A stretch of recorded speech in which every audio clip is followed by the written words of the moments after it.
హరీష్ గాడు ఇన్నోసెంట్ అని ప్రూవ్ చేసే ఎవిడెన్స్ అంటే అందులో ఆ యాక్సిడెంట్ చేయించింది నేనే అని క్లియర్గా తెలిసిపోతుంది. ఇంకా నేను ఇక్కడే ఉన్నానంటే నాకు శిక్ష పడ్నా పడుతుంది. ఎలాగైనా ఇక నుంచి త్వరగా బయటపడాలి.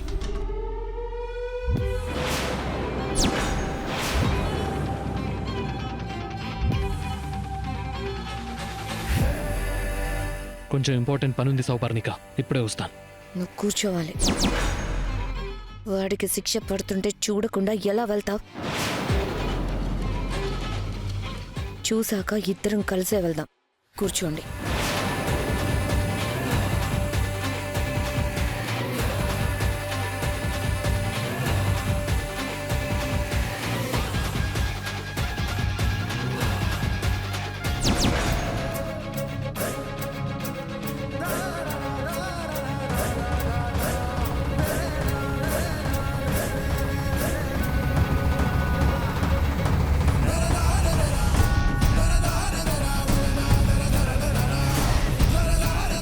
యువర్ ఆనర్, కేసులో ఎంతో విలువైన ఈ ఎవిడెన్స్ను పరిశీలించి తగిన తీర్పు ఇవ్వవలసిందిగా కోరుకుంటున్నాను యువర్ ఆనర్.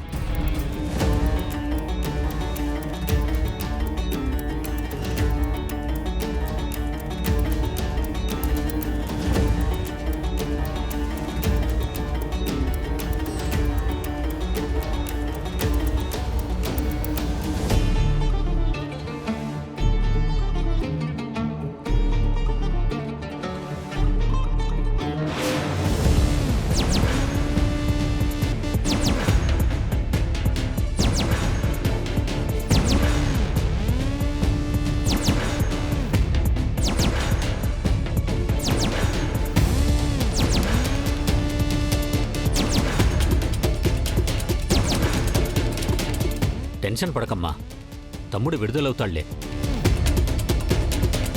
అంతా బావగారి చేతి చలవేరా.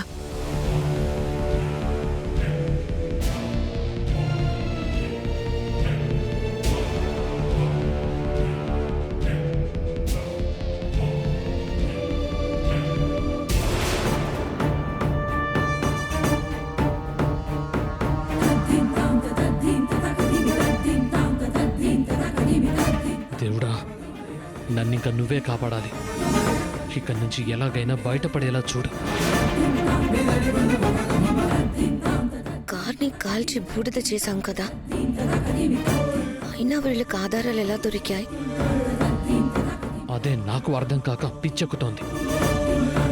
చూద్దాం ఏం జరుగుతుందో.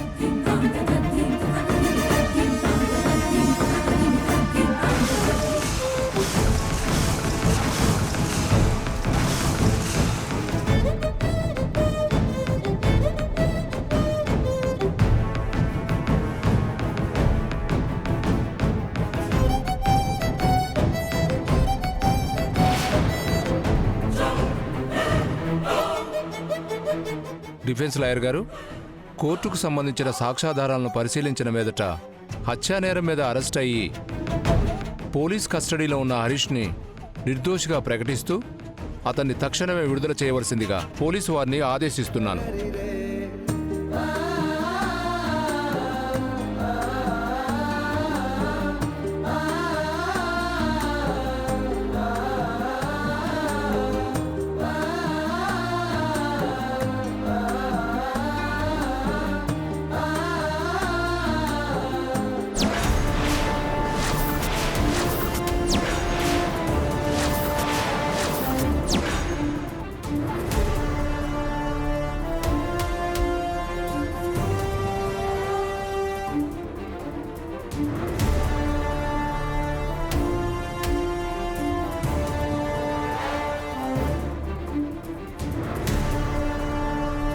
అంటే ఇప్పుడు నెక్స్ట్ దాంట్లో లారీ ఉంటుంది కాబట్టి నాకు శిక్షేస్తారా?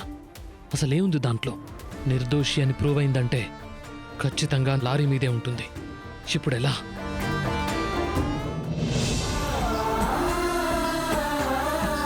థ్యాంక్ యూ, ఇదంతా మీ వల్లేనండి. నేను చెప్పానా? నేను కోర్టుకొస్తే ఇవాళ తమ్ముడు బయటకు వచ్చేస్తాడని నేను చెప్పానా? ఇప్పుడు నమ్ముతారా నా మాట?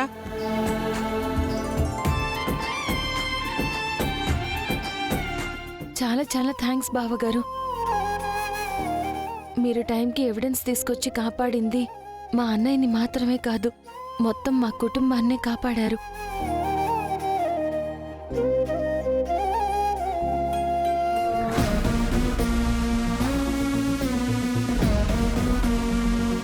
I object your honour.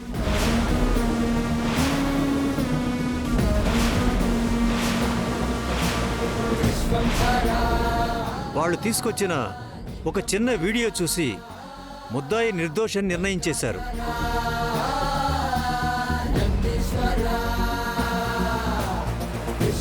అది చిన్న వీడియోనే కావచ్చు, కానీ మరుగున పడిన నిజాన్ని వెలికి తీసి న్యాయాన్ని కాపాడుతుంది. అందుకు సిద్ధు గారిని అభినందించాలి. బాగుంది. మరి ఈ ముద్దాయి నిజంగా నిర్దోషి అయితే శ్రీకాంత్ని యాక్సిడెంట్ చేసి చంపాలనడం అబద్ధమా, లేక ఆయన తనకు తానే యాక్సిడెంట్ చేసుకున్నాడని తమరి ఉద్దేశమా? అది నిజంగా యాక్సిడెంటే కావచ్చు, కానీ చేసింది నా క్లయింట్ కాదనైతే నా వాదన. మీ క్లయింట్ యాక్సిడెంట్ చేయకపోతే మరెవరు చేశారు?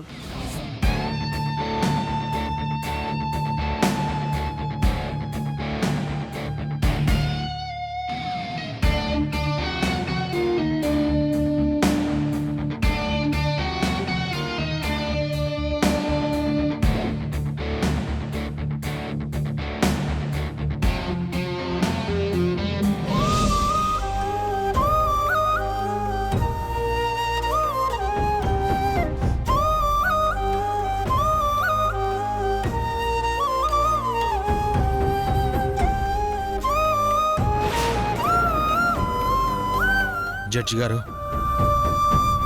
ఆ యాక్సిడెంట్ ఎవరు చేశారో నాకు తెలుసు.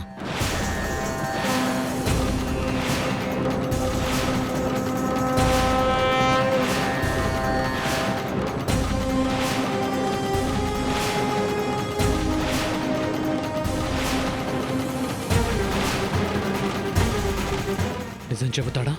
ఆ లారీలో ఎవిడెన్స్ చూశాడా? ఇప్పుడేం చేయాలి?